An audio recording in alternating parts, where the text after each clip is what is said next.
Just 4 days before the 2004 US presidential election, a newly published tape appears on the news.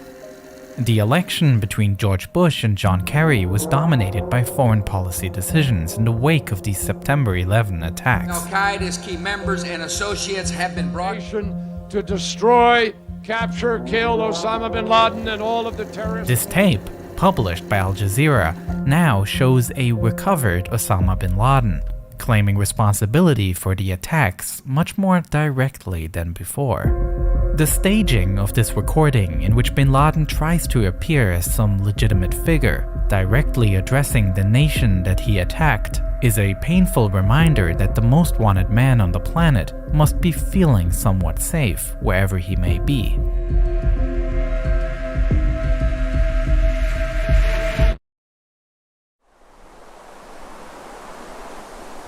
At the very same time, at the CIA headquarters in Virginia, where a special unit was tasked with finding bin Laden, pretty much every lead had gone cold at this point.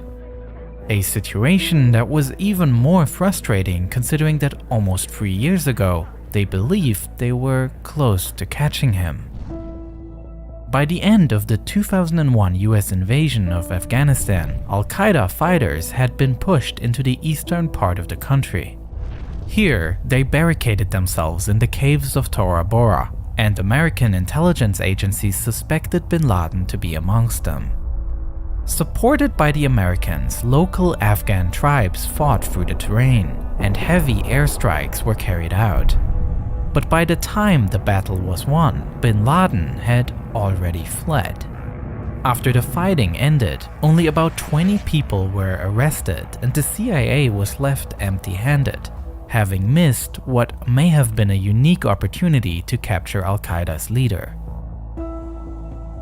But at least one of the people arrested here would eventually open a lead for investigators to follow.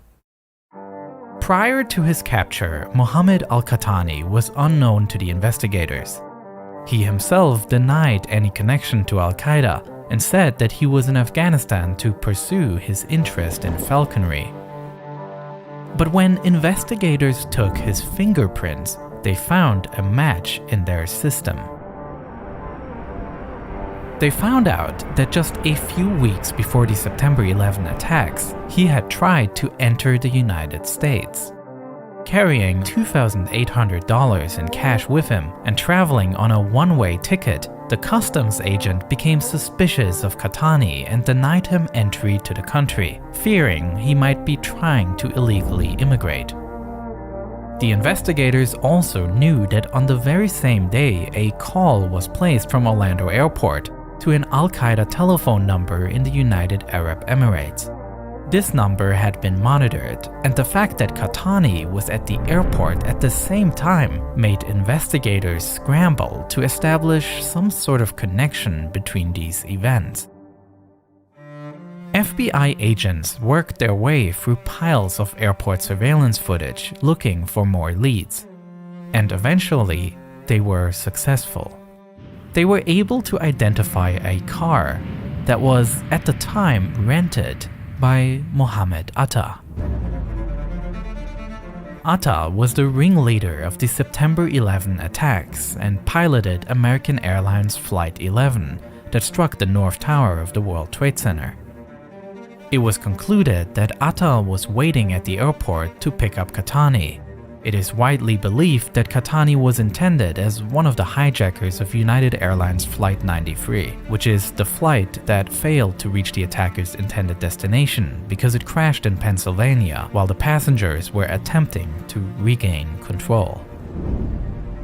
With that knowledge, Qahtani was interrogated, and he was one of several al-Qaeda captives that in the coming months and years made it possible for investigators to get a better picture of the group's inner workings.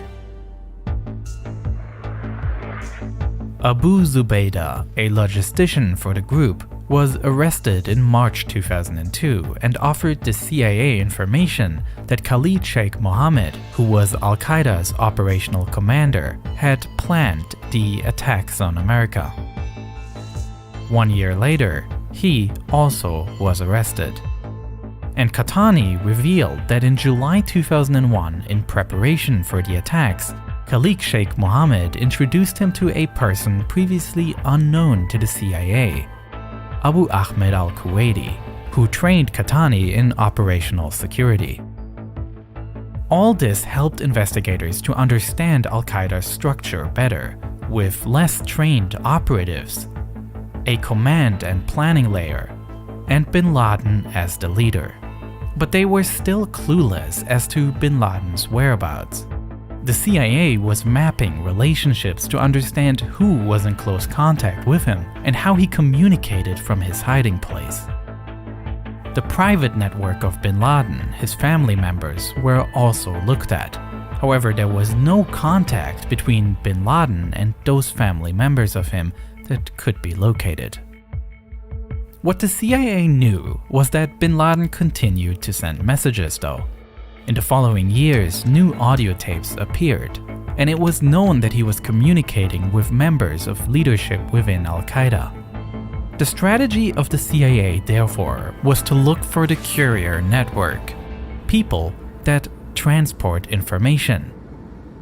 Big and tasty. War with Iran. I'm running for governor. Explode in the sky. Our congratulations on An historic victory. In mid-January 2004, Kurdish security forces arrested a man named Hassan Gul.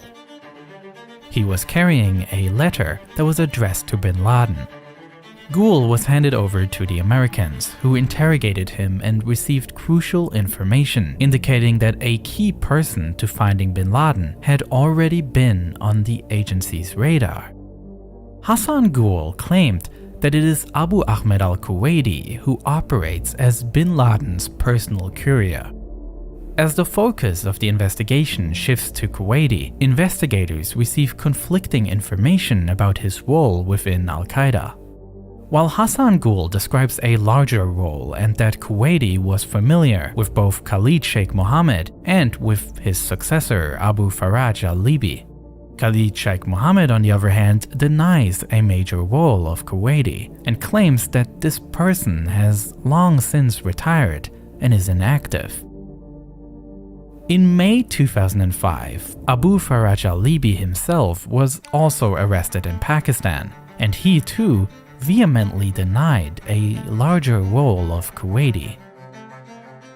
Investigators were also questioning a guy that goes by the name of Hambali, the former leader of al-Qaeda's Southeast Asian affiliate group. He claimed that Kuwaiti did play a role, as he was the one managing a safe house in Karachi around the time the Taliban fled from Afghanistan. If anything, the many contradicting statements about the role of Kuwaiti made him all the more interesting. The problem was that other than his name, not much was known about him. And even the name itself is not uniquely identifiable, as it is not his real name, but an alias that translates as the father of Ahmed from Kuwait. While some important information was obtained through the interrogation of prisoners, the techniques used were highly controversial. Many of the prisoners were subjected to so-called enhanced interrogation techniques. That means abusive treatment including torture, such as in the form of waterboarding. A 2014 Senate Intelligence Committee report examining the individual interrogations concluded that these techniques were ineffective and did not help to obtain information about bin Laden. Apart from that, there is the question of whether the display of the CIA's actions, seemingly freed from the rule of law, doesn't itself damage the national security of the country. It is a discourse that's bigger than the scope of this video. But with investigators stuck yet again, the next pieces of information will not come from their own work. No, the sides of Peace and stability. Blockbuster Total Access, Netflix. Essentially, they work the same way. The latest cyber drug of choice is called Twitter. for a war that should have never been waged. Calling it iPhone. In 2007, the CIA received the information they're looking for: the true identity of the Kuwaiti. It does not come from their own research, but from a foreign intelligence service, which is not known. The information reveals the true name of the Kuwaiti to be Ibrahim Saeed Ahmed, a Pakistani whose family had only moved to Kuwait. But while they have waited 2 years to get the name, it will take further years until they are able to locate him. President-elect for victory. For bankruptcy. I'm gonna let you finish. Michael Jackson has died. The rescue effort begins. This guy is great, as good as we've seen.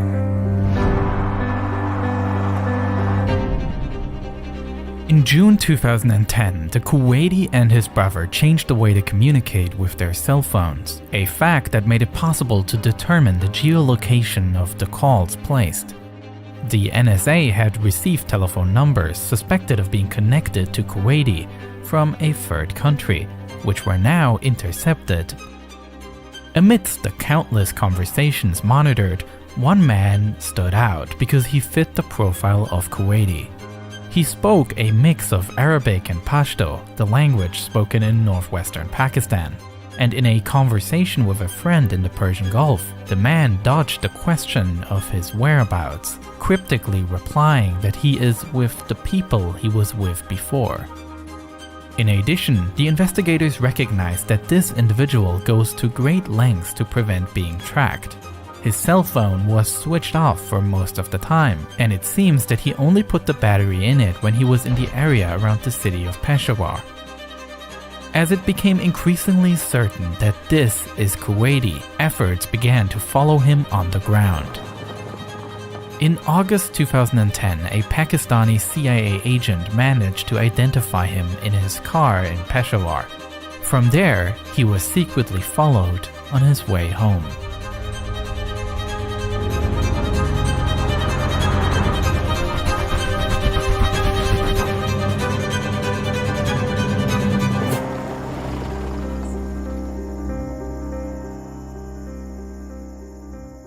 The large house surprised investigators. The agents had assumed that now that Kuwaiti had been identified, they would be monitoring him until he approached bin Laden's hideout. But when you look at the massive compound in which Kuwaiti lives, investigators thought that they might already be there, that Kuwaiti may be living under the same roof as bin Laden. Even though Washington wasn't entirely sure about it at the time, bin Laden was located, and a manhunt that has had top priority since the September 11 attacks comes to its final stage. The task now was no longer with the intelligence agents, but with a team of special units who knew very little about what to expect when raiding this compound. On May 1st, 2011, at 11 p.m. local time, 2 Black Hawk helicopters, equipped with secret stealth technology, take off from Jalalabad airfield and head towards bin Laden's compound. The mission is complicated by the fact that the United States government had decided not to inform Pakistan of the operation, which means the Navy SEALs had to avoid getting noticed, which seems especially challenging considering that bin Laden's complex is located right next to a Pakistani military academy. The story of how this raid unfolded is truly fascinating, which is why I have produced another full-length video about this operation, creating detailed models of the mission's plan and mapping out how it played out during that night. But unfortunately, due to the violent nature of this topic, if I uploaded this video to YouTube, it would certainly get demonetized and age-restricted. Luckily though, I was still able to make the video, thanks to the power of Nebula, where you can watch it right now. With the mission not going to plan, a live video feed is streamed to the White House, where the president and his top security advisors are following the operation.